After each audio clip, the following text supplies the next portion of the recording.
Mental health challenges can happen at any age. St. Clair County Community Mental Health started a program 4 years ago and continues their work not just in St. Clair County, but across the thumb, helping infants, children, and families. Some of the many goals of the program include helping adults understand a child's behavior and social emotional needs, advocating for the needs of the child, and linking and connecting families with appropriate community resources and mental health services. I work with the early childhood community with children ages 0 to 5 and their child care providers. I provide consultation at a program level where I help staff develop social and emotional resources to use with their children, curriculum where they can help them identify feelings, work on their social skills such as making friends, sharing, that kind of thing. And I can also provide this consultation not just at the program level but with individual children.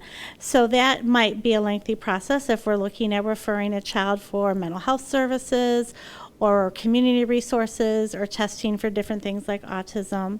And I continue to work with the staff to help them with that child and their special needs in the classroom. I was working with a child that had difficulty with language. It was quite delayed, and because of that, this little guy had difficulty just expressing feelings, and he was a little physical at times and would hit or kick.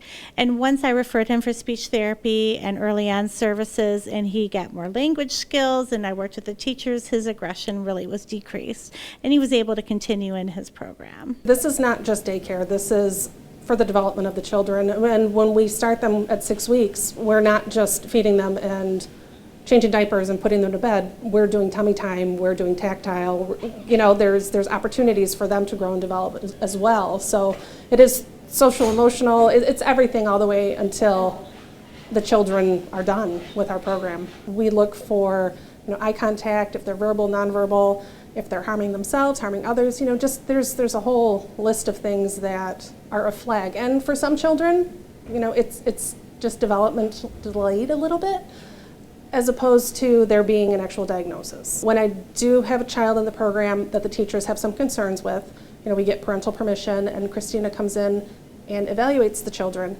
And at that point, she's able to offer services and we're able to collaborate with the families to create the best plan for the child. Sometimes there's some direct support for the children, but a lot of this program is actually supporting the caregivers so that they can do the best job they can to help raise healthy infants and children. Since the launch of the program, St. Clair County Community Mental Health has served 35 child programs, helped 81 families, and held over 40 community trainings across the entire Thumb region, and more to come.